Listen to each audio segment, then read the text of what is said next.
A continuación vamos a hablar de CSS. CSS es un lenguaje presentacional que va junto con HTML.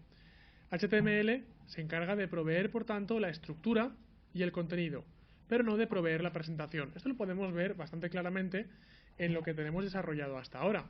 Lo que tenemos hasta ahora está muy bien marcado, está muy bien etiquetado, tenemos por supuesto contenido, pero la presentación en pantalla es, digamos, poco menos que horrorosa.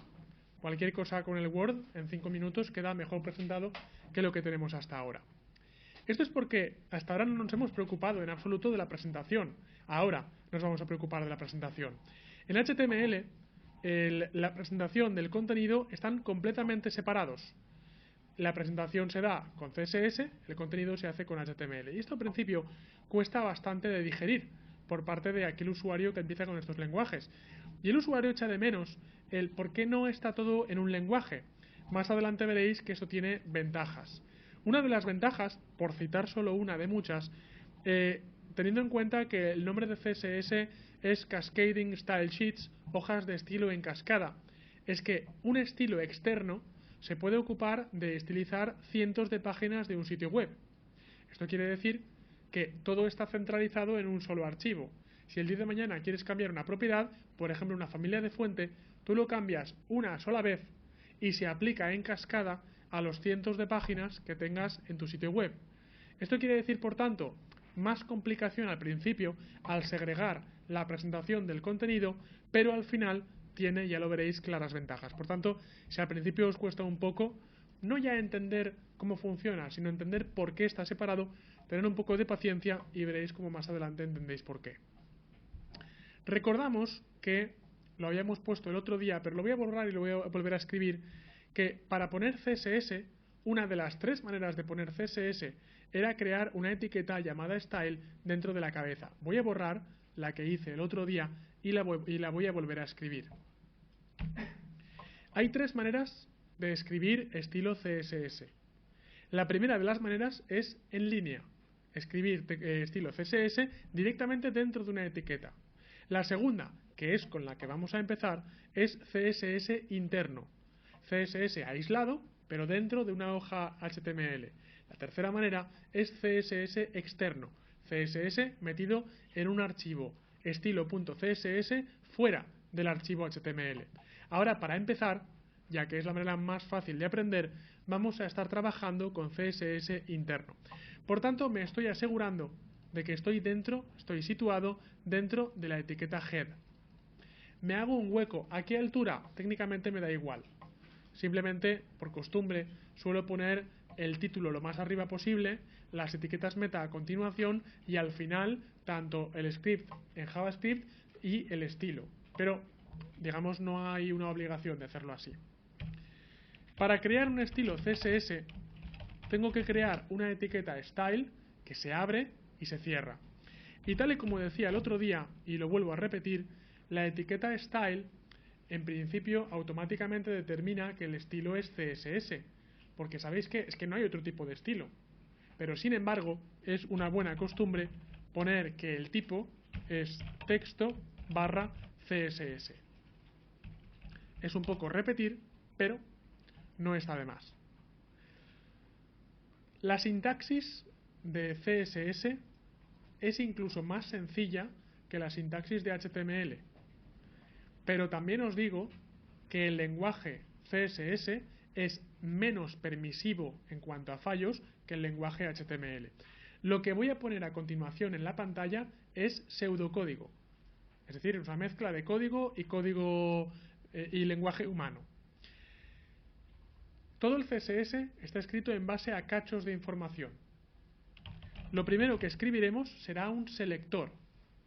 El selector selecciona qué parte de HTML vas a estilizar. ¿Vas a estilizar una etiqueta? ¿Vas a estilizar un ID? ¿Tal vez una clase? Eso es un selector. Estamos especificando qué seleccionamos.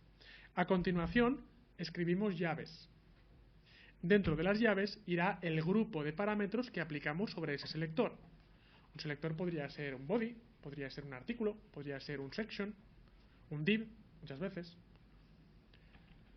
Dentro de las llaves pondremos parejas de datos. 1. La propiedad, recordad que esto es pseudocódigo, 2 puntos, el valor, punto y coma. Propiedad, 2 puntos, valor. Propiedad, 2 puntos, valor. Una vez más, recuerdo que esto es pseudocódigo. Y CSS no admite las etiquetas longaniza. Es decir, solo admite aquellas propiedades que están predefinidas. No puedo inventar nuevas propiedades. Como ocurre en HTML, puedo inventar nuevas etiquetas. Evidentemente no existe la palabra selector, no existe la palabra propiedad. Simplemente quiero decir que todo el CSS que os vais a encontrar está formateado, tiene que estar formateado de esta manera. Propiedad, 2 puntos, valor, y no os olvidéis del punto y coma. El punto y coma, os explicaré por qué, en JavaScript es opcional, si va saltando de línea. En CSS no, es obligatorio. Siguiente, al igual que en HTML, las sangrías en CSS no son funcionales, son solo visuales. Eso quiere decir que he puesto sangría simplemente porque el código sea más claro a la vista. Pero podría haberlo puesto así, o podría haberlo puesto así, y funcionaría igual. O incluso, es muy difícil de leer así, pero podría haberlo puesto. Incluso, algunas veces hay alumnos que me dicen, oye, es que me meto en páginas web y veo que el CSS está escrito así. Está escrito todo en una única línea. Siempre que respetéis los 2 puntos para separar propiedad de valor y el punto y coma para separar parejas, ese código también es válido. Evidentemente, cuando estáis aprendiendo, no recomiendo que empecéis tan a saco, porque te encuentras una línea donde dices, madre mía, todo lo que hay ahí, espera que mi mente empiece a separar por 2 puntos y punto y coma. Este texto es válido, funciona perfectamente bien, sin embargo yo os voy a recomendar que cuando estéis aprendiendo CSS separéis en cada línea propiedad y valor. Y por favor, insisto, esto es por vuestro bien, pero no, también es por mi bien, para luego cuando corrijo vuestros ejercicios, por favor poner sangrías para que el código sea lo más legible posible. CSS, por tanto, veréis, voy a copiar y pegar este pseudocódigo. CSS, por tanto, va a ser todo el rato un listado de selector, propiedad, valor, propiedad, valor, propiedad, valor. Selector, propiedad, valor, propiedad, valor, propiedad, valor. Y ahora, evidentemente, os voy a enseñar qué propiedades y qué valores se le puede asignar a cada uno de los elementos dentro de HTML.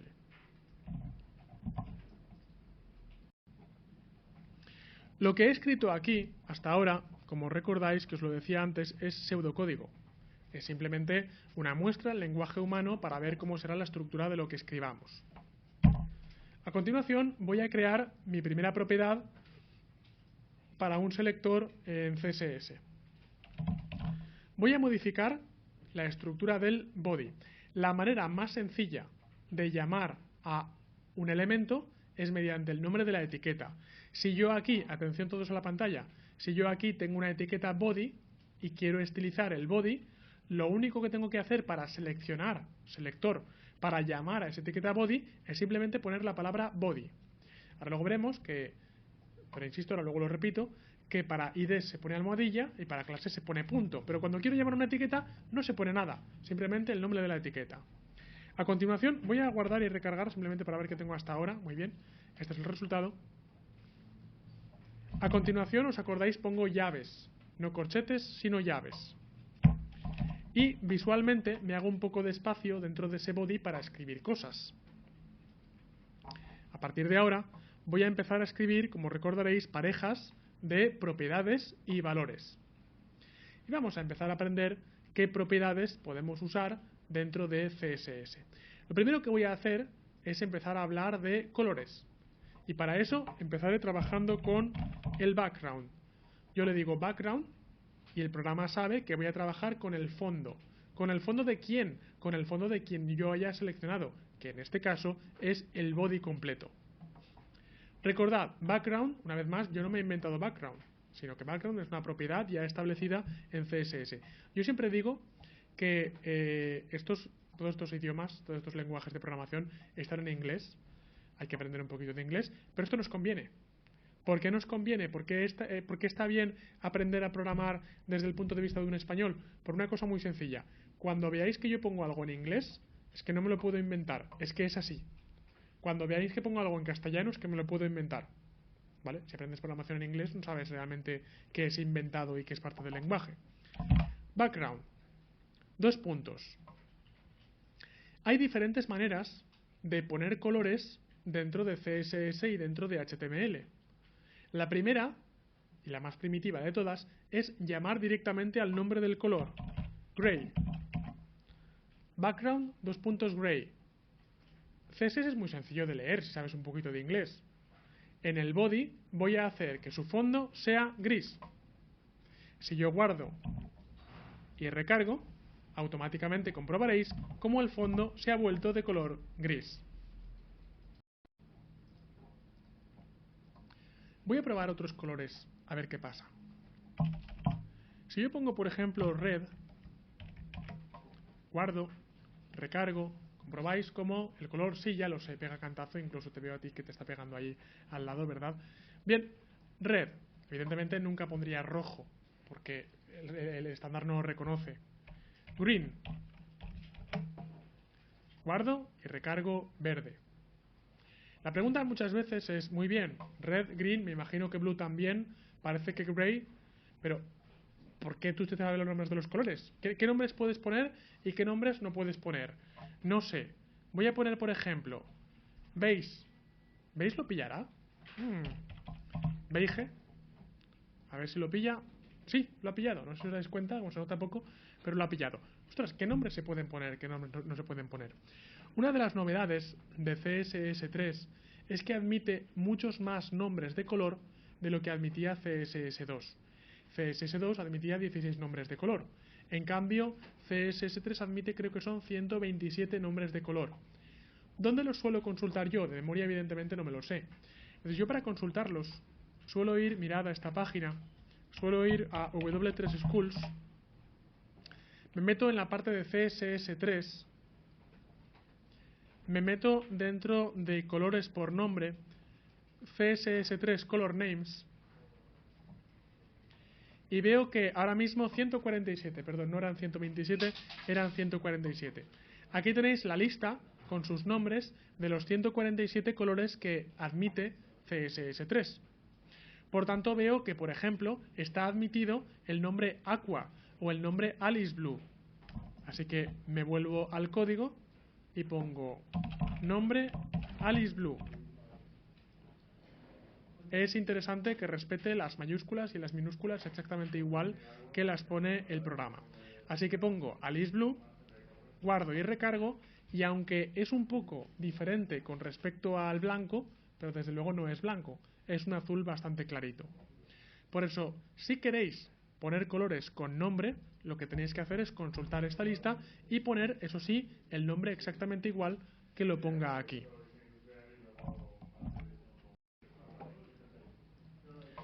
Una manera más compleja de especificar colores dentro de HTML, aunque desde luego más controlable, consiste en trabajar con las componentes RGB de cada color.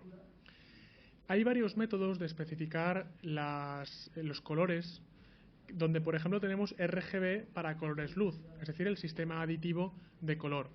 Tenemos también, por ejemplo, el sistema sustractivo CMYK. Dado que la web al final se va a ver en una pantalla que emite luz y por tanto estamos hablando del sistema aditivo, el sistema RGB, aunque no es el único, es el preferido para indicar colores por componentes. ¿Cómo se usa el sistema RGB? Simplemente tenemos que poner lo siguiente. Primero, RGB, a continuación, paréntesis, y dentro de los paréntesis, separados por comas, pondremos 3 valores, que en este caso, pseudocódigo, pongo como X, Y, Z. Tenemos que emparejar los valores. Si vemos que es R, rojo, G, green, B, blue, la X corresponderá al componente de rojo, la Y corresponderá al componente de verde y la Z corresponderá al componente de azul. Además de esto, tenemos que saber que los números no son cualquiera que se nos puedan ocurrir.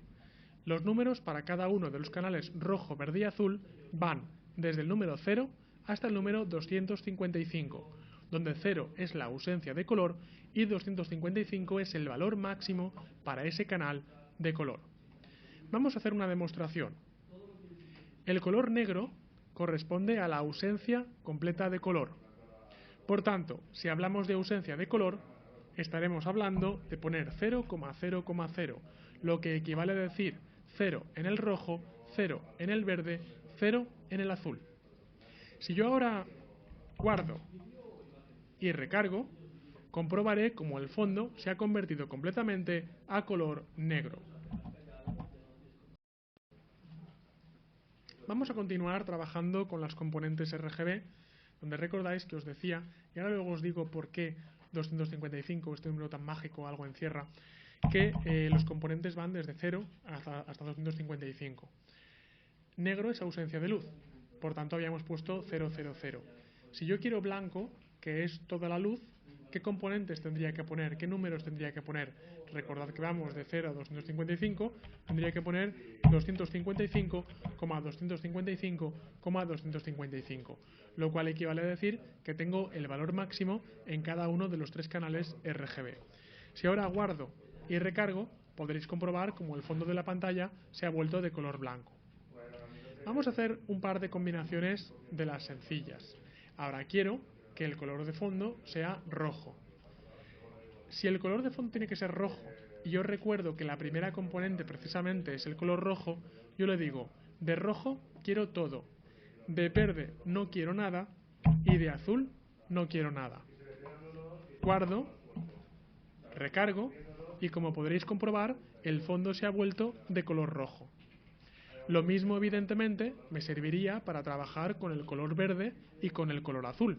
Si yo quiero hacer que este elemento sea de color verde, que el fondo sea de color verde, pondré 0,255,0 y en este caso el fondo se convertirá en color verde. Cuantas más variaciones hago, es normal que cada vez resulte menos obvio el por qué poner estos números da estos resultados. Voy a exagerar un poco más y voy a decir que si yo, por ejemplo, quiero amarillo, lo que tendré que hacer, ¿qué será? Pues tendré que poner rojo a 255, verde a 255, azul a 0. Y haciendo esto y recargando, comprobaremos cómo el color de fondo se ha vuelto amarillo. Claro que tú me estás poniendo cara de preguntar, ¿y esto por qué ha sido así? O sea, ¿en qué universo rojo y verde al unirse forman amarillo? Bueno, estamos trabajando con el sistema aditivo de color y al final conviene que mediante el uso interioricemos en nuestra mente cuál es la combinación de colores. Pero en un principio yo entiendo que esto puede resultar difícil.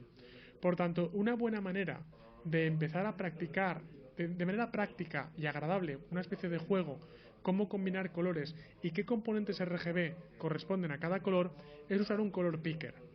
Un color picker es una aplicación que encontramos en programas como Photoshop o como el GIMP, que nosotros seleccionamos visualmente, manualmente un color y el programa nos devuelve las componentes RGB de ese color. Por ejemplo, en este caso voy a abrir un programa que os recomiendo usar llamado GIMP. El programa GIMP es un programa de software libre que nos permite trabajar con imágenes y nos permite, por ejemplo, como veis aquí abajo, obtener un color picker. Lo que voy a hacer, por tanto, es hacer clic en este color picker, sale esta ventana flotante y veréis que a medida que yo voy seleccionando un color, aparecen sus componentes, aquí abajo las tenéis, no os dejéis engañar por el HSV, tono, saturación y valor, sino vamos a ver aquí abajo el rojo, verde y azul. Comprobaréis que si yo selecciono un color rojo puro, a ver un momentín, selecciono un color rojo puro, es 25500. Si yo cojo un color verde puro, es, dejadme que baje manualmente, 02550. Si yo cojo un color amarillo, lo que voy a hacer es coger un color 255250. Vemos, por tanto, como este color picker nos permite coger un color a voluntad sin tener que aprender de memoria, al menos al principio, cómo funciona el RGB y luego simplemente copiar los componentes RGB y pegarlos dentro del documento HTML. Quiero decir con esto que si yo quiero este color verde y exactamente este color verde, simplemente lo que voy a tener que hacer es usar 53, 154, 110. 53, 154, 110. Y si yo ahora guardo y recargo, observaré cómo sale justo, más o menos, ¿vale? Pero justo y exactamente ese verde dentro del color de fondo.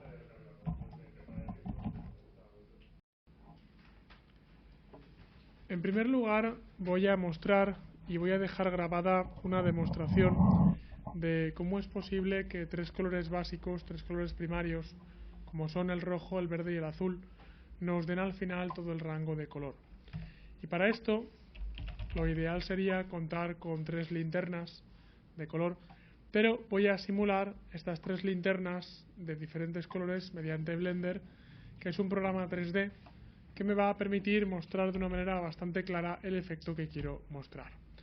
Por eso voy a crear un suelo, lo voy a pintar de color blanco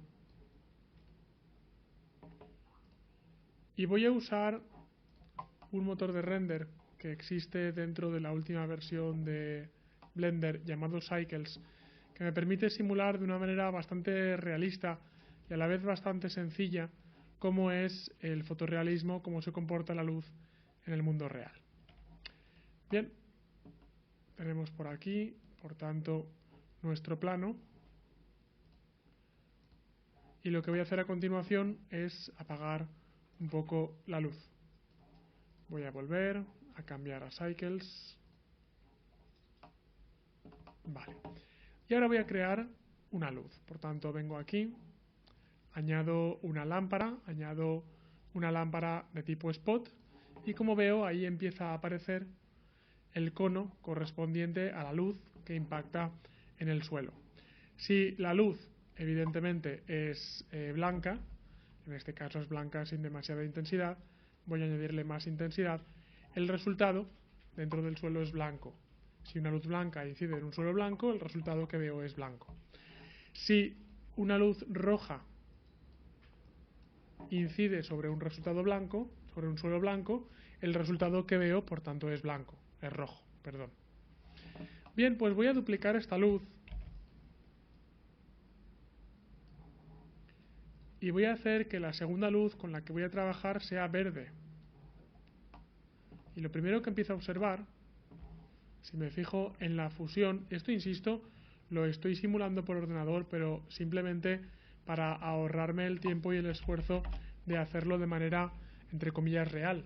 Pero si cogéis, os invito a que lo hagáis en casa, si cogéis tres linternas y les ponéis papel charol rojo, verde y azul, veréis que pasa esto, veréis que este efecto no es un efecto que aparezca solo en este programa, sino estoy simulando un efecto real. Por tanto, mezclando rojo y verde, tengo amarillo. Pero es que si pongo una tercera luz y a esa tercera luz le doy el color azul, estoy evidentemente en el sistema aditivo de color. En el sistema aditivo, como podéis comprobar, como veis ahí en la pantalla, en la intersección entre verde y azul tengo cian. En la intersección entre azul y rojo tengo magenta. En la intersección entre rojo y verde tengo amarillo. A partir de tres colores primarios luz, obtengo tres colores secundarios luz o primarios pigmento, que son el amarillo, el cian y el magenta. Y evidentemente en el sistema aditivo la suma de los tres colores da blanco. Esto es importante, esto es parte de teoría de color, pero esto es importante porque es el sistema de color que tenemos para trabajar en web y por tanto tenemos que saber cómo se comporta. Claro que hasta ahora, mezclando tres colores primarios, hemos obtenido tres secundarios, pero no todo un rango de colores. Bueno, esto es porque estoy mezclando los colores de manera no variable, de manera fija. Pero si yo cojo estas luces y las mezclo de manera variable, es decir, no tienen siempre la misma intensidad, o lo que es lo mismo, desenfocan a medida que se acercan al foco, podréis comprobar, voy a hacer esto más grande, Insisto, estoy simulando lo mismo que ocurre en la vida real, solo que con linternas pues te puede costar un buen rato preparar el experimento, pero si tenéis paciencia os recomiendo hacerlo. Si empezáis a dar una vuelta por aquí, prácticamente observaréis que aparecen todos los colores. Aparece toda la rueda de color del arco iris. Y así es como, no ya mezclando fijamente tres colores, sino mezclando variablemente tres colores, es como podemos obtener todo el arco iris de color.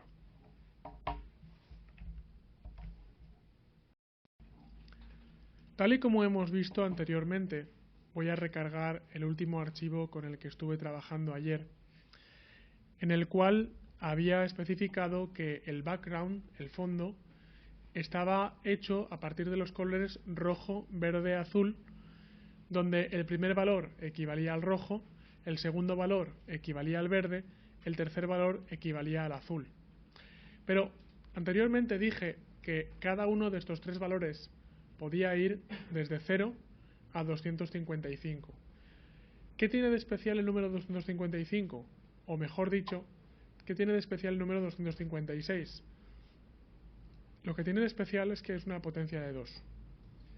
A lo cual vosotros diréis, ¿y qué? ¿Y qué pasa porque es una potencia de 2? Pues os voy a explicar lo que pasa. 256, de hecho, es 2 elevado a 8. Nosotros, como seres humanos, tenemos 5 vocales, o 7, depende. No, sí, 5 vocales más acentos, en fin, un montón de variaciones. Y consonantes. Tenemos, al final, creo que son, no sé, 17, 22 combinaciones de vocales y consonantes, y con eso formamos palabras. Así que la unidad mínima para nosotros, para construir palabras, es la letra. Y cada letra puede tener X variaciones. En cambio, el ordenador no tiene letras. El ordenador tiene ceros y unos. Tiene interruptores. Por eso, que tiene ceros y unos, es por lo que trabajamos con potencias de 2. Un interruptor 0 y 1, 0 o 1, ¿cuántas posiciones admite? 2. O encendido o apagado. Así que yo ahora os planteo una pregunta. Todo el mundo cuando planteo esta pregunta me dice que pregunta más rara, pero ya os acostumbraréis. Y es, supongamos que tú eres un interruptor. Tú puedes estar encendido o apagado. Y yo te digo, ¿cuántos colores me puedes dar? ¿Cuántos colores diferentes podrías expresar siendo un interruptor? La respuesta es 2. Un color encendido, otro color apagado. Llámalo si quieres blanco y negro, llámalo si quieres rojo y verde, me da igual. Da igual qué color almacenaras en cada una de las posiciones. La cuestión es que solo me podrías dar 2, encendido o apagado. Ahora supongamos que no tienes un interruptor, sino que tienes 2 interruptores. ¿Cuántos colores me puedes dar? Es decir, tienes no ya una posición, tienes 2 posiciones. Y cada posición puede ser un 0 o puede ser un 1. ¿Cuántas variaciones me puedes dar? La respuesta es 4. Y es muy fácil. Según combinatoria, en binario, tenemos 0, 0, 0, 1, 1, 0 y 1 y 1. ¿No busquéis más combinaciones? No las hay. Ahora supongamos que tenemos 3 interruptores. ¿Cuántas combinaciones me puedes dar? La gente aquí suele caer en la trampa, ¿vale? Ya que digo, tienes una combinación, me das 2, tienes 2 combinaciones, me das 4, digo 3 combinaciones, la gente dice 9. No, la respuesta es 8. Y es muy fácil de ver. Ahora os enseño cómo se calcula, pero la manera de hacerlo manual es 000, 001, 010, 011, 100, 101, 110 y 111. Buscad más combinaciones y veréis que simplemente es que no existen. Por tanto, así es como el ordenador internamente construye sus propias palabras.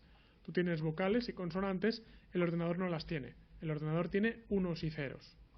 Entonces, la manera de calcular esto es elevar 2 elevado a n, donde n es el número de interruptores, o lo que es lo mismo, el número de bits que destinas a definir un color.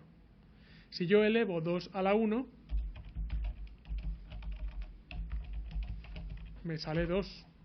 O acordáis? Con un interruptor tengo dos posiciones, blanco o negro. Si yo 2 lo elevo a la 2, me da 4.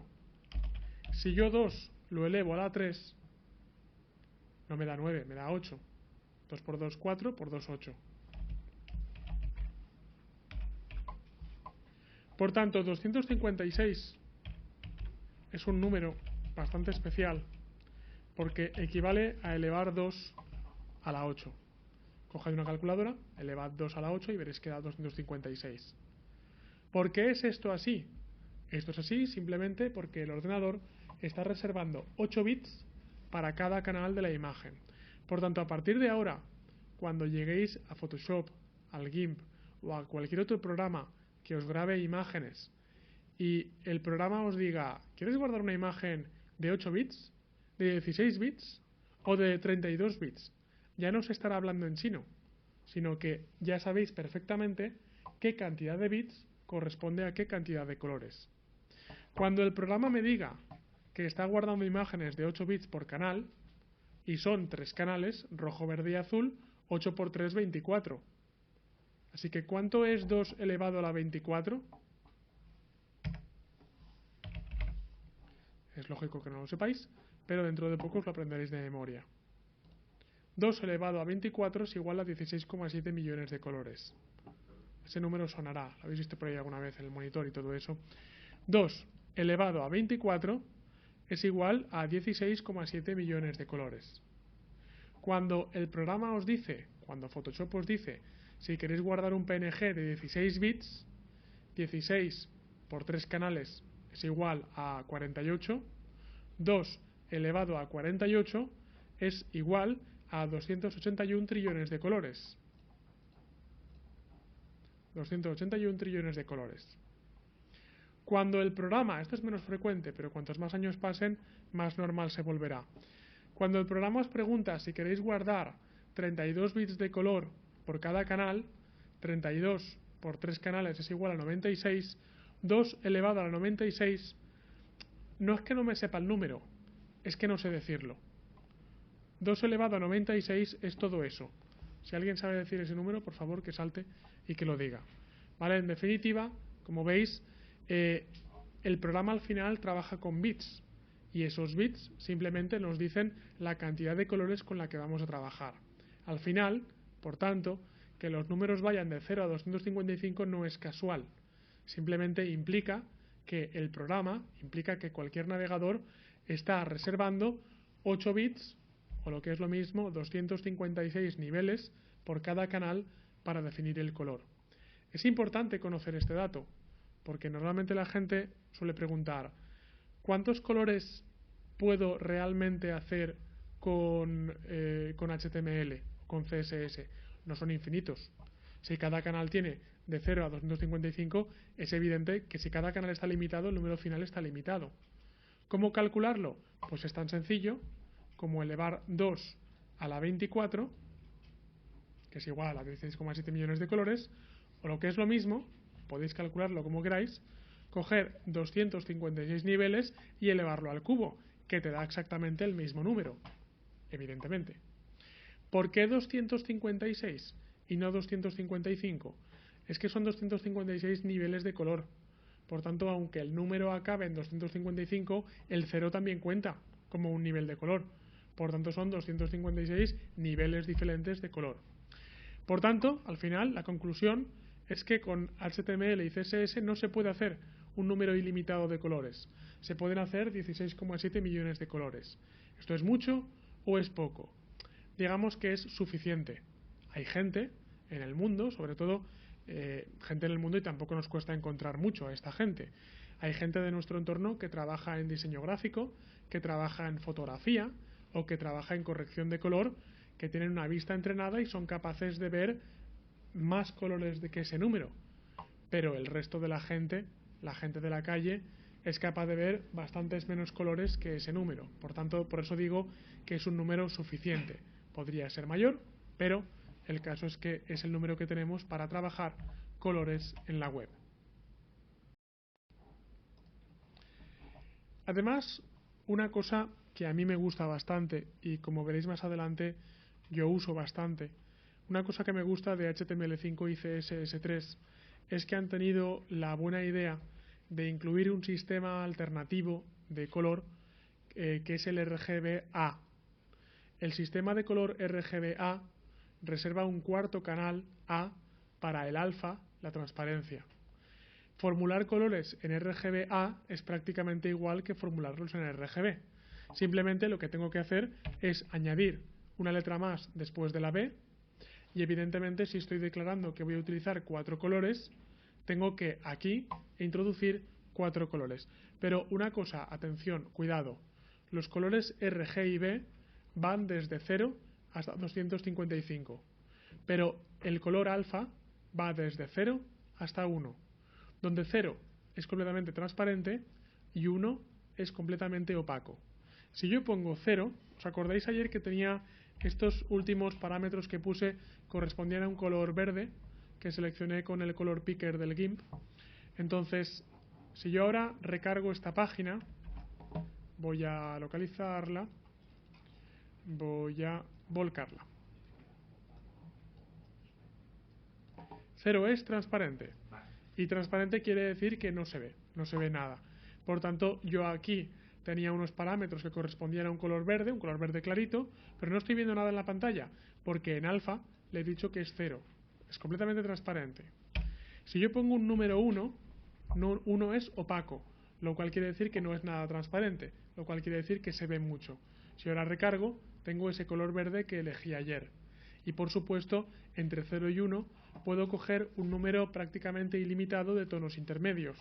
Puedo poner 0.5 y una cosa que os digo, por si no la sabéis, recordad, esto es muy importante, que en cualquier lenguaje de programación se sigue el sistema sajón de numeración, que quiere decir que los decimales nunca se separan con coma, los decimales se separan con punto. Por tanto, en cualquier lenguaje de programación, las comas separan vectores y los puntos separan decimales. Por tanto, si quiero poner 0,5, que diríamos en castellano, en español, realmente en cualquier lenguaje de programación se pone 0.5. Salvo programas ofimáticos cuyo locale, digamos, está hecho en castellano, como el Excel, cuando empiezas a poner números y monedas y tal, que te admiten comas como decimales. Eso no es lo normal es que decimales en programación son con puntos. Si yo pongo 0.5, equivale a decir que quiero ese verde, pero lo quiero al 50% de transparencia. Si yo pongo 0.25, equivale a que quiero ese verde al 25% de transparencia. Y evidentemente, si pongo 75, si pongo 40, si pongo 60, si pongo lo que queráis, equivale a un porcentaje. Simplemente que tengáis cuidado, ya que RG y B van de 0 a 255, pero A, alfa, va de 0 hasta 1 con decimales. ¿Se pueden poner, por cierto, decimales dentro de los colores? Cuidado, no es estándar. Algunos navegadores lo reconocen, otros no. Otros navegadores, en cuanto se encuentran un decimal en uno solo de los componentes, el color es inválido. Esto es importante, ya lo veréis más adelante, no ya porque vayamos a nosotros formular colores con decimales, sino porque muchas veces cuando hagamos programas dinámicos, donde según la vida que tenga un personaje cambiemos el color de algo, diremos, a ver, cuando le pegan un toque al personaje, el color, los componentes se dividen por 2. Cuidado con ese dividir por 2, porque si da decimales el color puede resultar inválido. Sin embargo, no hay problema porque más adelante veremos librerías matemáticas, por ejemplo en JavaScript y en PHP, que te ayudan a decir, oye, cuando el color tenga un decimal, redondéalo al siguiente número entero y ya está. Y te ahorras este tipo de problemas.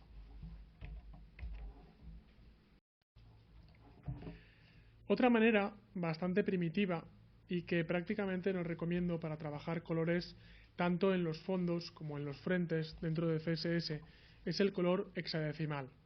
El color hexadecimal dentro de CSS se expresa en primer lugar con una almohadilla para expresar que lo que vas a introducir a continuación no es decimal sino hexadecimal, y a partir de ahí tendrás, voy a poner el pseudocódigo, 1, 2, 3, 4 y 5, 6 caracteres. Realmente la manera de trabajar en principio es parecida a la que ya habéis aprendido. Los 2 caracteres se reservan para definir el color rojo. Los otros 2, los 2 del medio, para definir el color verde, los últimos dos para definir el color azul. Pero problema, si hay dos caracteres y necesitamos 256 niveles de cada uno de los colores, el problema es que con dos caracteres no podemos hacerlo. Tendríamos que, en el sistema decimal, ojo, trabajarlo directamente con 3 caracteres. Así que, por ejemplo, el color 000000 equivale al negro, ya que este color equivale realmente a decir que tengo 0 de rojo, 0 de verde, 0 de azul. Hasta aquí es sencillo, es como RGB 000. Sin embargo, si yo quiero representar el color blanco, lo que hago es FF, FF, FF. Digamos que el color 256, el color 256 para cada uno de los canales equivale a decir FF.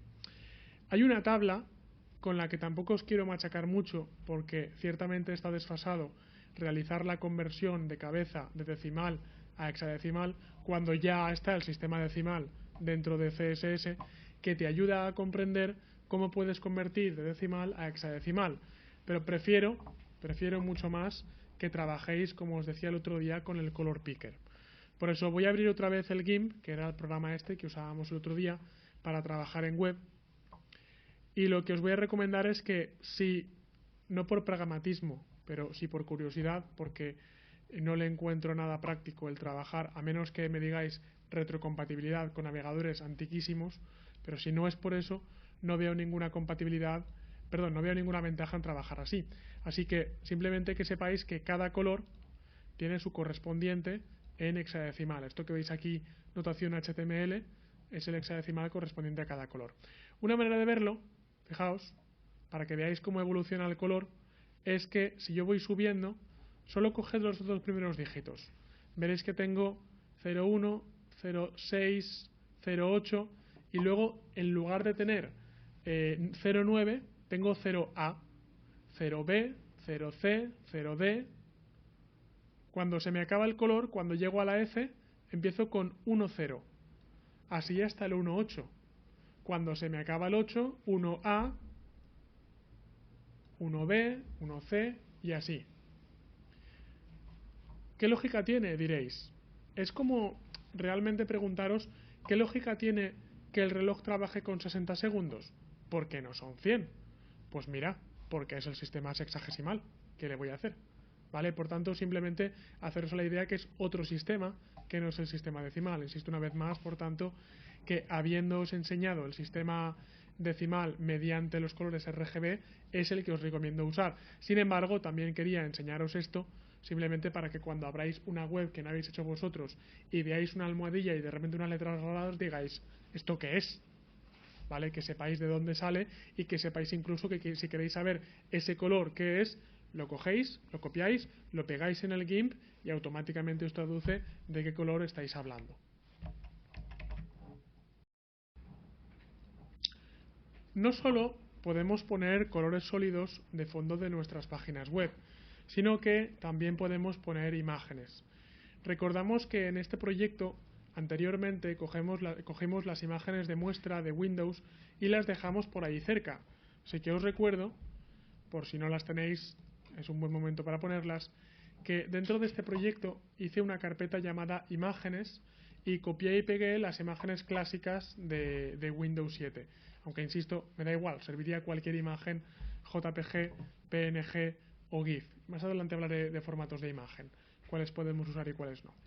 Así que si yo lo que quiero trabajar no es un color sólido, sino que quiero importar una imagen, en lugar de llamar a un color, tengo que poner URL, paréntesis, y dentro del paréntesis, a ser posible con comillas, una buena costumbre, pondré la ruta hacia la imagen que quiero cargar. Recordad que la ruta implica que tengo que poner también la carpeta si la imagen está dentro de una carpeta. Como en este caso lo está, llamaré a imágenes barra, y en este caso, por ejemplo, voy a coger penguins.jpg, que es una de las imágenes contenidas en esa carpeta. Si yo ahora guardo y recargo, comprobaréis cómo he sido capaz de no introducir un color de fondo, sino introducir una imagen. Una imagen, por cierto, que cuando acaba se repite. Ya lo sé, ahora os contaré cómo hacer que la imagen no se repita. Pero antes de eso, os quería contar una novedad de CSS3 que suele pasar bastante desapercibida. La novedad consiste en que, de la misma manera que Photoshop tiene capas y puedes poner unas capas encima de las otras, CSS3 puede poner varias imágenes o varios colores uno encima de otro. ¿Cómo se hace? Es muy sencillo. Yo quiero poner esta imagen de los pingüinos, sí, pero encima quiero poner un color rojo. Lo que voy a hacer es background, red, URL, imágenes penguins. Al establecer diferentes valores separados por comas, lo que hago es introducir varias capas de imagen dentro de esta página web. Si ahora recargo, observaréis que de momento, en principio, no ha aparecido nada, simplemente porque no se lleva muy bien que los colores estén introducidos con palabras. Voy a poner un color NRGBA. Lo que voy a hacer, por tanto, es cargar una imagen alternativa, tal como, por ejemplo, de esa misma carpeta, voy a coger la imagen tulips.jpg. Cojo tulips.jpg, guardo, recargo, ahí va. ¿Qué ha pasado? ¿Dónde están los pingüinos? Bien, lo que he hecho, no os asustéis, es poner tulipanes por encima de pingüinos. Por tanto, como los tulipanes no tienen transparencia, los tulipanes se han colocado en una capa por encima y no me dejan ver a los pingüinos. Permitidme que haga una demostración, todavía no hemos llegado a la parte de edición de imágenes, por tanto no quiero que lo hagáis vosotros ahora mismo, simplemente que lo veáis. Voy a ir al GIMP, tampoco hemos hablado de formatos de imagen, ahora voy a hacer un pequeño resumen. He cargado una imagen y voy a crear un dibujo con transparencia. Quiero ver esto en el modo de ventana única y voy a pintar, ¿qué diría yo? Una cosa así. Esto es lo que se viene llamando un garabato. Entonces yo ahora esto me lo guardo como en esta última versión de GIMP se exporta, no se guarda. Escritorio, José Vicente, imágenes, me lo voy a guardar como garabato.png. Me lo guardo con PNG para guardar transparencia, ahora os hablo de ello. Y ahora sí puedo cargar aquí garabato.png.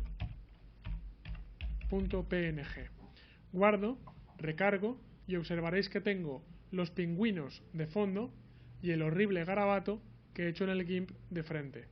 ¿Esto qué quiere decir, por tanto? Que puedo hacer composiciones multicapa dentro de CSS3. Varias cosas que os voy a decir con respecto a esto. Lo primero es que podéis combinar el número de imágenes que queráis. El número es ilimitado. Debéis tener en cuenta que la imagen que aparezca en primer lugar aparecerá por encima. La imagen que aparezca en segundo lugar, justo bajo. En tercer lugar, más bajo. Y así a continuación. Lo siguiente que os voy a decir es que sí, CSS3 soporta esto. Pero cada vez que cargáis una página con múltiples fondos, primero, han de transferirse, gastas ancho de banda, y segundo, el navegador ha de calcular cuál es el resultado de la fusión de los múltiples fondos. Quiero deciros con esto que el navegador sufre más, el navegador va más lento. Por tanto, no quiero decir con esto que vayamos a sustituir a Photoshop, sino que debemos usarlo solo para emergencias, especialmente cuando estamos hablando de terminales móviles, que no brillan precisamente por su potencia de cálculo. ¿Vale? Por tanto, os enseño que se puede, pero no es que os recomiende empezar a usarlo y a abusarlo. Lo siguiente que voy a aclarar, aunque hablaremos más adelante mucho más en profundidad de esto, pero me habéis visto que he puesto un JPG, me habéis visto que he puesto un PNG. Como sabréis, son dos formatos de imagen, son dos extensiones que representan a dos formatos de imagen. ¿Cuántos formatos de imagen puedo poner en una página web? Os voy a dar un pequeño micro resumen, más adelante extenderé esta explicación, pero de momento os diré que si vais a introducir imágenes en la web, vais a trabajar básicamente con tres formatos, de los cuales yo os recomendaré dos. El primer formato es el JPG, que ahora, para introducirlo rápidamente, os diré que comprime la imagen y pierde calidad, aunque esté al 100% de calidad, pierde calidad, pero el tamaño de archivo es muy pequeño, lo cual hace que tarde menos en transferirse del servidor al cliente y por tanto la aplicación funciona rápido. El otro formato es el PNG. Suele pesar en torno al doble que un JPG. A máxima calidad, un JPG a máxima calidad, el PNG suele ocupar el doble. Sin embargo, no tiene pérdida de calidad y por tanto, si lo que quieres es que tus imágenes nunca pierden calidad, trabajarás mucho mejor con PNG. Además, como acabáis de ver, soporta transparencia, soporta píxeles transparentes, el JPG no soporta. El tercer formato es el formato que habréis oído alguna vez, últimamente no está muy de moda, que es el formato GIF. El formato GIF, famoso por los GIFs animados, que últimamente están un poco en plan revival, pero solo soporta 256 colores, en contra de los 16,7 millones de colores que soportan el JPG y el PNG. Por eso el GIF también es un formato admitido, solo que, salvo excepciones contadas, no os recomendaré usarlo. Todo el resto de formatos de imagen no debéis intentar cargarlos dentro de una página web, ya que no son estándar y estaréis a merced de la buena voluntad de cada navegador. No intentéis cargar un BMP, no intentéis cargar un TIFF y mucho menos un Targa ni cosas así.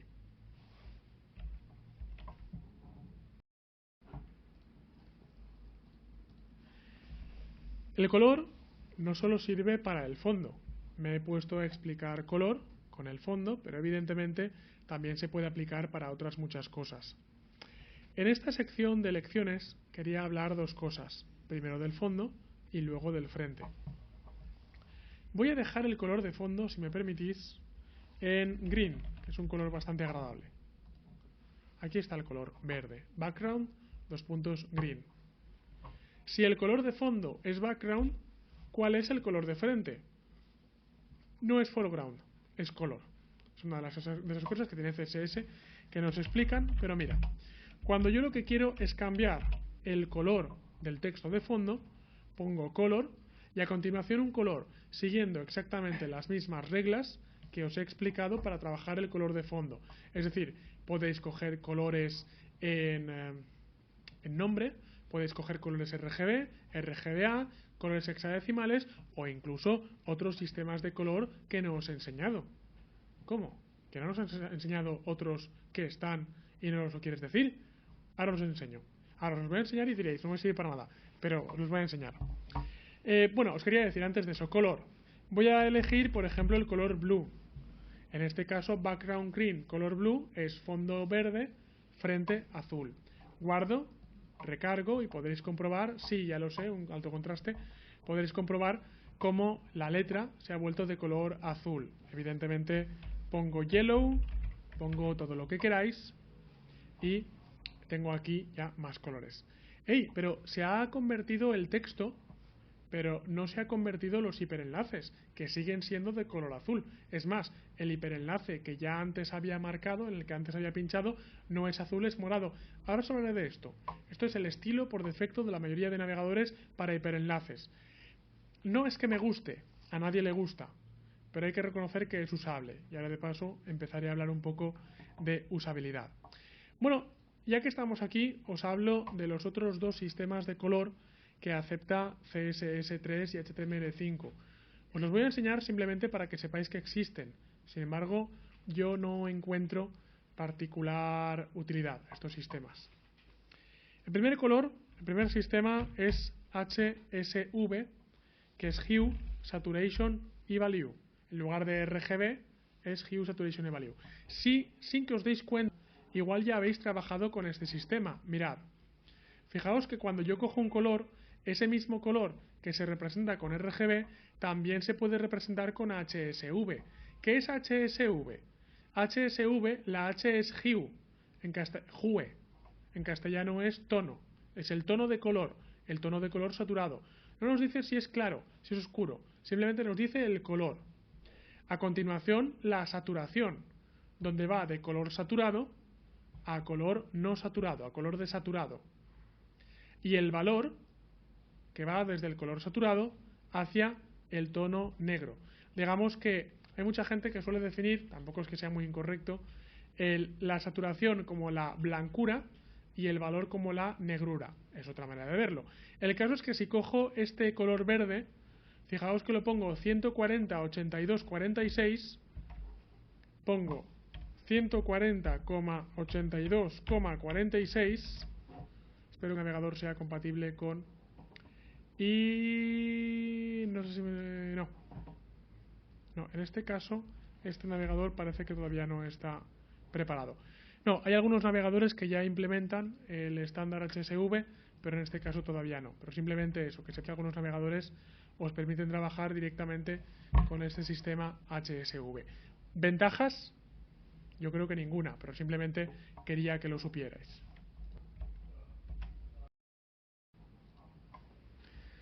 Nos podemos fijar que aunque haya cambiado el color de fondo a verde y aunque haya cambiado, voy a devolverlo a yellow, el color del frente a amarillo, todo lo que yo hago no afecta en absoluto, en este caso, a los hiperenlaces que había creado previamente, a las etiquetas A. Una vez más, voy a volver a hablar de los estilos por defecto. Y una vez más, recuerdo que los estilos por defecto son estilos que nos pone el navegador por cortesía. El mismo estilo por defecto que hace que el título 1 sea Times New Roman y sea más grande y tenga más margen, es el mismo que hace que por convención los hipervínculos sean de color azul y subrayados. ¿Por qué cuando yo he cambiado el color de fondo, el color de frente, perdón, no se ha cambiado el color de frente de los hipervínculos? Porque el color de los hipervínculos manda sobre el color del fondo. ¿Cómo puedo yo cambiar el color de los hipervínculos? Voy a hacer un segundo estilo CSS. ¿Cómo era la etiqueta de hipervínculo? Creo recordar que era la A. De la misma manera que he seleccionado el body, puedo seleccionar todas las etiquetas A simplemente poniendo una A. Pongo A, dos llaves, y a continuación voy a poner, por ejemplo, color, dos puntos, iba a poner blue, pero ya es blue, por tanto voy a poner red. Lo que le estoy diciendo es, cuando te encuentres una etiqueta A, cuando te encuentres un hipervínculo, el color de frente no será azul, sino que será rojo. Si ahora guardo y recargo, podréis comprobar cómo he conseguido cambiar el color. Por tanto, a partir de ahí lo podría cambiar a blanco, a verde, a rojo, a negro, a lo que quisiera. Voy a introducir un concepto del cual estaremos hablando más extensamente más adelante, que es el concepto de la usabilidad. Desde el punto de vista del diseño, a nadie le gusta que los hipervínculos sean de color azul. Todo el mundo lo que solemos hacer es enseguida crear CSS que cambie la apariencia de los hipervínculos. El problema está en que hay veces que se hace un poco necesario en Internet crear un lenguaje común para que todo el mundo entienda qué es cada cosa. Y lo cierto es que cualquier persona que ve una palabra de color azul y subrayada entiende que eso es un hipervínculo. Es feo, pero es un hipervínculo. ¿Vale? Por tanto, muchas veces nos tendremos que plantear qué preferimos. ¿Que sea estéticamente más bonito o que la gente entienda cuál es la función de cada elemento? En un mundo ideal, en un mundo de gominola y caramelo, conseguiríamos que fuera estéticamente bonito y además que estuviese claro cuál fuera su función. Ojalá siempre se pudiera conseguir eso. Desgraciadamente, el día a día demuestra que muchas veces tenemos que elegir entre que sea estético y que sea usable. Más adelante hablaré más extensamente de esto. Simplemente yo últimamente me decanto por la usabilidad, porque como la gente, como ya he dicho muchas veces y diré muchas más, accede a Internet o juega a juegos o lo que sea con una neurona activada, cuanto menos tengan que pensar, evidentemente mejor. A continuación vamos a seguir trabajando con propiedades de CSS. Ya hemos visto dos, como son el color de fondo y el color de frente. Vamos a empezar a trabajar con propiedades geométricas. En este caso voy a estar trabajando con el header, donde recordáis que el header era la cabecera. Voy por tanto a escribir header porque compruebo que tengo una etiqueta llamada exactamente así, llamada header. Y a continuación, ya sabéis siempre, la sintaxis dentro de CSS es siempre homogénea. Pongo dos llaves para a continuación especificar las propiedades que va a tener. Antes de hablar de propiedades geométricas, permitidme, como hemos comentado previamente, trabajar con bordes y así veremos correctamente la anchura y la altura que le damos a los elementos. Por eso os voy a enseñar que hay un modificador en CSS llamado border. El modificador border acepta un mínimo y un general de 3 parámetros. El primer parámetro es la anchura. El segundo parámetro es el tipo de línea. Y el tercer parámetro es el color. Voy a empezar, por tanto, poniendo lo siguiente. Quiero un borde de un píxel. En estilo, quiero que sea un borde sólido. Por tanto, pongo solid. Por favor, separarlo con un espacio. No con comas ni con puntos, sino con espacio. Y a continuación, por último, en tercer lugar, el color. Quiero que sea de color negro. Y no os olvidéis, al final de la línea, de cerrar con punto y coma. Tengo, por tanto, un borde de un píxel sólido negro. Si yo ahora guardo y recargo, observaréis como el header dentro de mi página web aparece recuadrado con un borde de un píxel sólido y negro. Vamos a empezar a experimentar con estos tres parámetros. El primero y el tercero son muy fáciles de experimentar, el segundo no lo es tanto, pero ahora os digo un sitio donde buscar documentación de una manera muy clara. Evidentemente el primero me indica el grosor del borde. Si yo pongo un píxel me ha salido un borde finito, si pongo 5 píxeles me sale un borde mucho más grueso. Black equivale al color, donde en este caso el color negro queda representado dentro de la línea. Si yo pongo por ejemplo red, tendré una línea de 5 píxeles, en este caso de color rojo. Lo más difícil en este caso es averiguar cuáles son las posibles variaciones que puedo establecer dentro de Solid. ¿Por qué Solid? Pues porque yo lo sabía. Sin embargo, os voy a recomendar una vez más acudir a W3 Schools, donde dentro de la documentación de CSS Border tenéis un listado de todas las propiedades, de todos los tipos de bordes que podéis poner y una previsualización. Por tanto, voy a CSS, ya que Border no es de CSS3, es de CSS2. Me voy a Border, Box Model, Border. Y vamos a ver que tenemos estos estilos. Tenemos el estilo sólido, que crea una línea única y sólida. El estilo dashed, líneas discontinuas. El estilo dotted, puntos discontinuos. Double, línea doble. Y los que se han quedado muy de los 90, que quizás vuelvan a ponerse de moda, los bordes 3D, que son groove, bajo relieve, rich, relieve, inset, medio relieve hacia adentro, outset, medio relieve hacia afuera. Simplemente una demostración, y es que si yo hago que no sea sólido, sino que sea dotted, guardo, recargo y tengo el borde punteado.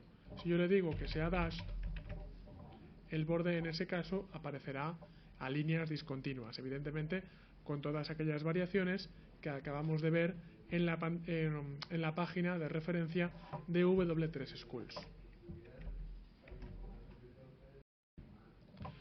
Una cosa que os quería enseñar con respecto a Border, una novedad de HTML5 y CSS3, concretamente una novedad de CSS3, es que nos permite poner bordes redondeados. Anteriormente, para hacer bordes redondeados dentro de CSS, había que hacer trucajes dentro de Photoshop. Por ejemplo, voy a poner Solid y voy a poner el color Black. Voy a poner el color negro. Si yo quería hacer bordes redondeados, antiguamente no había más remedio que coger Photoshop y hacer una tabla de 3×3 y empezar a hacer bitmaps y luego pegarlos. Y era un infierno.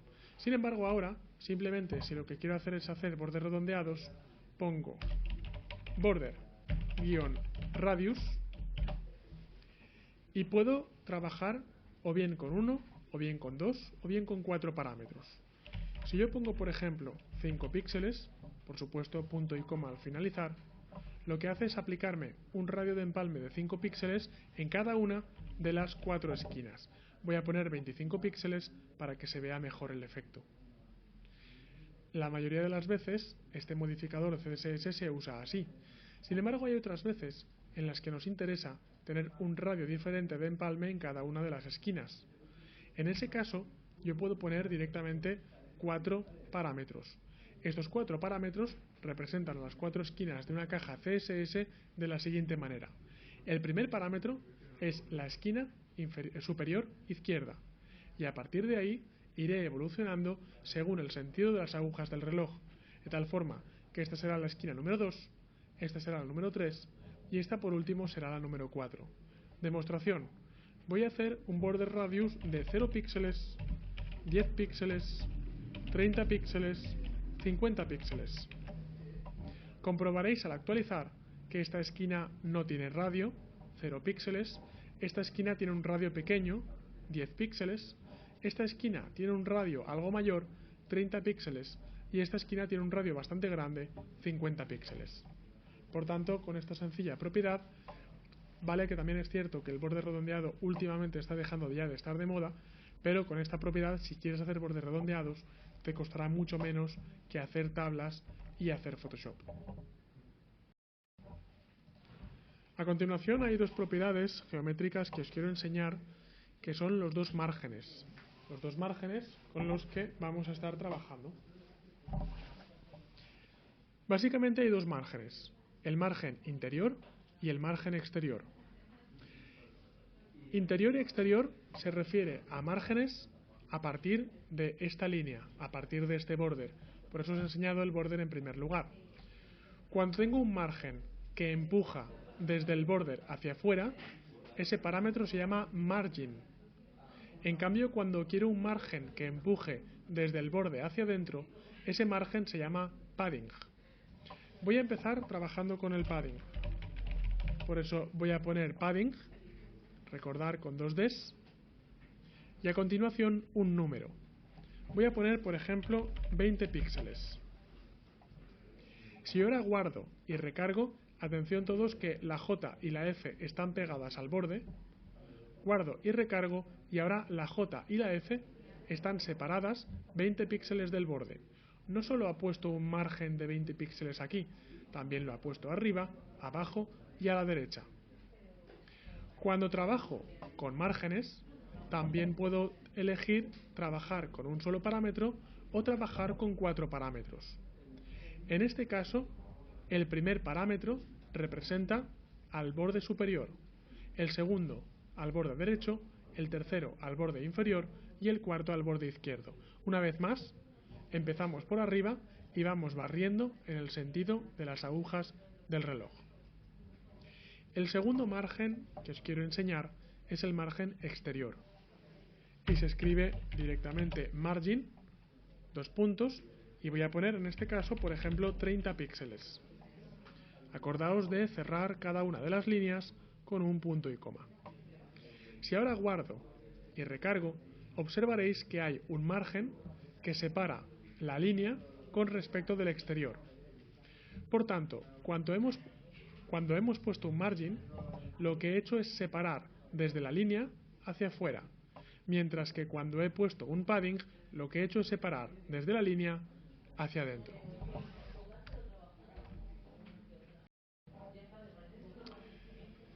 Hablando de propiedades geométricas, hay dos propiedades que considero imprescindibles, que son la anchura y la altura. Son propiedades muy sencillas, ya que simplemente se expresan como width o como height. Cuando en CSS no especifico ninguna altura ni ninguna anchura, la altura y la anchura son automáticas dependiendo del contenido que tenga esa etiqueta. Eso quiere decir que el propio contenido empuja la anchura y la altura de la etiqueta. Sin embargo, esas anchuras y esas alturas se pueden especificar de manera manual. ¿Cómo? Simplemente introduzco dos nuevas propiedades CSS llamadas width para la anchura. Voy a poner, por ejemplo, voy a exagerar 200 píxeles. Hay varias unidades que puedo usar para trabajar con la anchura, con la altura, con el margen también y con el padding. Ya hablaremos de unidades. Simplemente lo que quiero ahora es introducir el píxel como unidad estándar para trabajar. Guardo, recargo y fijaos, lo que he hecho es forzar a que la anchura de este div sea exactamente de 200 píxeles y por tanto ahora ya no es el texto el que está empujando el div, sino que es el div, o en este caso el header, la etiqueta, el que empuja al contenido de dentro. De la misma manera, también puedo trabajar con el height. El height es la altura. Cuidado con el height, porque habéis visto que al reducir la anchura, inevitablemente el texto ha tenido que bajar. ¿Qué pasa si ahora intento restringir? ¿Qué pasa si ahora intento decirle que la etiqueta se haga más pequeña en altura? No pasa nada, simplemente el texto no podrá más y reventará. Vamos a verlo. Le digo que la altura es de 200 píxeles. Guardo, recargo y como podéis comprobar, el texto simplemente, fijaos el menú, que se ha salido, ha reventado, se ha desbordado, se sale por debajo. Esto es un efecto clásico de cuando intentamos restringir demasiado una etiqueta y el texto desborda. Una pequeña solución, un pequeño truco que os doy para esto es el overflow. Cuando trabajamos con overflow es todo aquello que desborda, el desbordamiento. Le voy a decir que overflow es igual a hidden, lo que equivale a decir que todo aquello que se desborde, todo aquello que se salga del div, al final quede oculto por la parte de fuera. Os quiero contar una cosa y voy a aprovechar border radius para contárosla. HTML5 es un estándar que no está del todo finalizado, sino que en la mayoría de ese estándar está medio publicado y está soportado siempre que se pueda por los navegadores que intentan adherirse lo máximo posible a HTML5. Pero el estándar HTML5 no se cierra hasta 2014. Y eso quiere decir dos cosas. Una, todavía puede haber novedades de HTML5 hasta 2014. Y dos, hay navegadores que todavía no implementan las novedades simplemente para decir, oye, vamos a esperar a 2014 y a ver qué pasa. ¿Por qué os explico todo esto? Pues porque border radius a veces os puede causar conflictos con navegadores un poco antiguos. No solo hablo de Internet Explorer, sino también de Firefox o de Chrome o de Safari un poco antiguos. Para eso, lo que vamos a hacer es poner las etiquetas de compatibilidad, las 4 etiquetas de compatibilidad, para asegurarte que lo que escribes sea compatible con todos los navegadores razonablemente actualizados, 4 años o menos. Si alguna vez ponéis un border radius y veis que no funciona en un navegador que pensáis en el que debería funcionar, lo que haría es border radius, permitidme que lo deje a 25 píxeles y así tengo que escribir menos, y haré a continuación lo siguiente: guión webkit border radius. Lo que he hecho es asegurarme compatibilidad con todos aquellos navegadores web basados en WebKit. WebKit es un motor encima del cual funcionan un montón de navegadores. Los más famosos son Chrome y Safari. Si ponéis esta etiqueta de compatibilidad de WebKit, estáis asegurando compatibilidad con Chrome y con Safari, entre otros muchos. Si queréis averiguar la lista completa, simplemente tenéis que buscar WebKit en la Wikipedia y aparece una lista de todos aquellos navegadores web que se basan en este motor, entre ellos Conqueror, típico de KDE en Linux, Safari, Google Chrome, Epifanía, Midori, Aurora, Swift, OmniWeb, Maxton y Rockmelt, todos muy famosos últimamente, y otros más. Más cosas que os voy a contar en cuanto a etiquetas de compatibilidad. Si queréis aseguraros la compatibilidad con Mozilla Firefox, la etiqueta de compatibilidad es Moz. Si queréis aseguraros la compatibilidad con el navegador llamado Opera, la etiqueta de compatibilidad es la O. Y si queréis aseguraros compatibilidad con Microsoft Internet Explorer, en aquellas versiones que soporte CSS3, que son la 9 y la 10, el modificador de compatibilidad es ms. ¿Qué quiere decir esto? Que muchas veces, lo siento, hay que quintuplicar el código. No acabas poniendo una etiqueta, sino acabas poniendo 5. ¿Hay que ponerlas o no hay que ponerlas? Si tú sospechas que tus usuarios pueden no tener un navegador actualizado, en ese caso ponlas. Si sabes, si conoces a qué audiencia va a ir destinada esa web, en ese caso, con que pongas la etiqueta original será suficiente.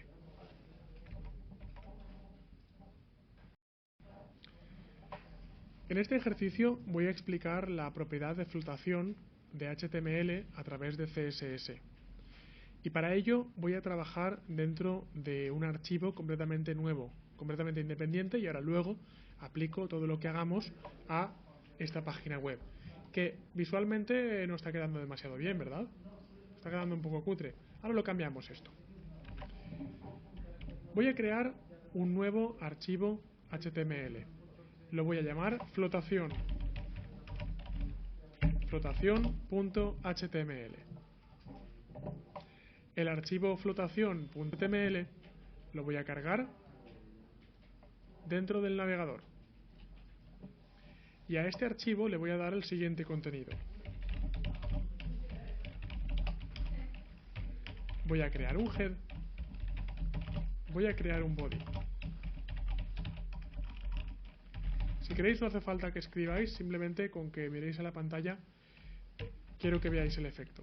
Voy a crear una serie de divs. De hecho, estos divs van a ser copia de sí mismos. Voy a crear varios divs en los que pone hola. Guardo, recargo y fijaos cómo pone hola varias veces en la pantalla, tantas veces como divs he creado. Ahora, dentro de la etiqueta head, voy a crear una etiqueta llamada style, estilo. Y voy a especificar que todo aquello que sea un div se va a estilizar de la siguiente manera. Muy fácil. Voy a decirle que tendrá un width de 50 píxeles, un height de 50 píxeles, un borde de 1 píxel solid black y un background gris. No he hecho nada desconocido hasta ahora. Le he dicho que tenga anchura 50, altura 50, borde 1 píxel, fondo de color gris. Y si ahora recargo, observo como automáticamente cada uno de los divs hereda esa propiedad. Tened en cuenta que si yo he dicho que el div se estiliza así, cada div que se encuentre, aunque haya 20 o aunque haya 50, le va a aplicar ese estilo. El problema está en que cada uno de estos divs está apareciendo debajo del anterior, se apilan en vertical. ¿Qué pasaría si yo quisiera apilarlos en horizontal? ¿Qué pasaría si yo quisiera que cada uno no estuviera abajo, sino que estuviera a la derecha del otro? Para eso, precisamente, existe la propiedad de flotación. La flotación, flotar a la izquierda, en el 90% de los casos, se escribe así: float left. Lo que hago, por tanto, al decirle float left, es que cada una de las cajas ya no esté abajo, sino que flote a la izquierda de la otra. Es decir, se quede a la izquierda de la otra con respecto a la original. Una cosita, simplemente, antes de acabar esta explicación de flotación, y es que decirle a una serie de divs, a un objeto que empiece a flotar, es muy fácil. Simplemente tengo que hacer lo que acabo de demostrar. Decirle que pare de flotar ya es más difícil. Por tanto, hay un truco. Este truco me lo vais a ver usar muchas veces durante la formación, que es poner esto que voy a poner a continuación.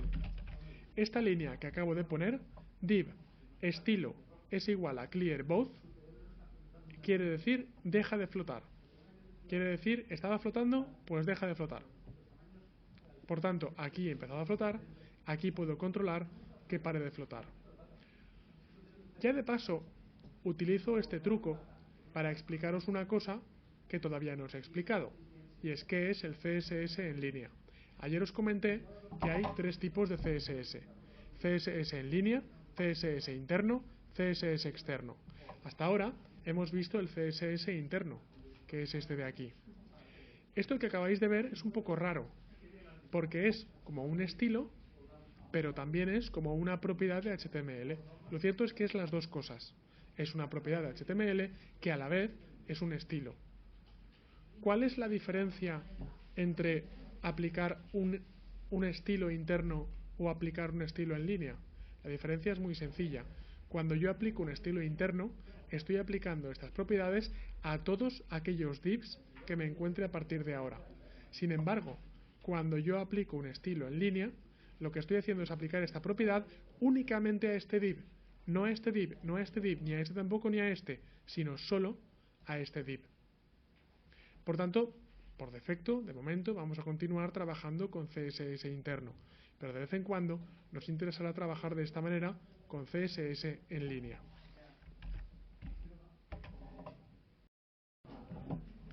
¿Qué pasaría si yo quisiera estilizar uno solo de estos IDs? Pero te digo más. ¿Qué pasaría si no es que le quiera dar un estilo completamente diferente, sino que le quiero aplicar una propiedad más? En ese caso, puedo usar el concepto de ID o el concepto de class, donde si le quieres aplicar una propiedad a un solo elemento más, en ese caso usarías un ID. Si le quieres aplicar una propiedad a un grupo de elementos, aplicarías un class. Supongamos que le quieres aplicar una nueva propiedad a uno solo de los elementos. En este caso, lo que debes decir, ¿sabes qué? No voy a decir hola, voy a decir que esto es un calendario. Día 1, día 2, día 3, día 4, 5 y 6. Y por último, voy a hacer el día 7, que mira tú por dónde va a ser domingo. Pero ¿qué pasa? Que a mí me gustaría que este día 7 fuera de color rojo. Yo no quiero eliminar los 50 píxeles, ni los 50 píxeles, ni el borde, pero le quiero añadir una propiedad más. Por tanto, lo que haría es que, como de momento domingo solo tengo uno, pondré id igual a domingo. Solo por poner un id no pasa nada. El div sigue exactamente igual. La cuestión es cómo llamo, cómo identifico a ese id dentro de estas etiquetas. La manera es muy sencilla. Simplemente voy a poner almohadilla domingo. ¿Por qué almohadilla? Porque yo no estoy llamando en este caso ahora mismo a una etiqueta. Yo lo que estoy llamando es a un id. Por eso tenéis que grabar en vuestra mente que almohadilla es igual a id. Y como ahora os mostraré, punto es igual a clase. Si yo ahora estilizo almohadilla domingo, le puedo decir que el background será igual a rojo, el background será igual a red. Y como acabas de comprobar en pantalla, por tanto, lo que acabo de generar es que solo a ese div no le elimino el resto de propiedades, sino que le añado una propiedad. Voy a trabajar ahora con los días impares. Impares no es de un solo día. El 1, el 3, el 5 y el 7 son impares. Voy a dejarme el 7 porque sí ya lo he tocado. Así que digo class igual impar. Copio y pego. Y lo pego en el 3 y lo pego en el 5. Ahora el div 1, 3 y 5 son de clase impar. Y quiero que sean de un color gris más clarito. ¿Qué haría ahora? Punto impar. Si lo he metido dentro de un id, lo llamaré con una almohadilla. Si lo he metido dentro de un class, lo llamaré con un punto. Si ahora pongo unas llaves, lo que haré es decir que el background será RGB 200, 200, 200. Guardo, recargo y ahora te fijarás como el que tiene 1, 3 y 5 ha heredado esa propiedad, en este caso de tener un color gris más clarito. A continuación lo que voy a hacer es aplicar lo que hemos aprendido para estilizar la página web que estamos desarrollando. Por tanto, voy a cargar esta página web del navegador. Vemos que hasta ahora lo que hemos hecho nos ha servido para practicar, pero la apariencia visual es bastante pobre, ¿verdad? Por eso, lo que voy a hacer es eliminar todos aquellos estilos que había desarrollado hasta ahora. Voy a recargar y me voy a quedar con el HTML sin estilos. A continuación, por tanto, lo que haré es aplicar aquello que he aprendido para estilizar de una manera más correcta esta página. Voy a hacer lo siguiente. Voy a decir que el body tendrá un background de color gris clarito, que en este caso voy a traducir como RGB, por ejemplo 200,200,200. Guardo, recargo y tengo un color más agradable que el de antes. A continuación, si me fijo, veré que todo se me va hacia la izquierda. Me gustaría centrarlo en pantalla. Este es un truco que no os he explicado hasta ahora, pero que os voy a explicar a continuación. Lo primero que voy a hacer es meter todo el contenido dentro de un div al que le voy a aplicar un ID llamado contenedor. ¿Por qué un ID? Pues porque solo va a haber una etiqueta de este tipo en todo momento. Y ahora voy a hacer lo siguiente. Voy a decir que todo aquello que tenga el ID llamado contenedor, recordad que llamamos al ID usando la almohadilla, tendrá un width de, por ejemplo, 800 píxeles y tendrá un background de color blanco. Guardo, recargo y compruebo como ahora ese contenedor es como una página en blanco enfrente de un fondo de color gris clarito. Pero este contenedor sigue estando a la izquierda de la página. Por eso lo que haré ahora es poner margin y el truco consiste en poner auto. Voy a poner margin auto y con esto lo que consigo es que la página se me centre en la pantalla. Por eso margin se usa para poner márgenes hacia afuera de la línea, pero también se usa como elemento para centrar una página web simplemente poniendo margin auto. Voy a poner un par de propiedades más conocidas y a continuación os enseño un par de propiedades nuevas.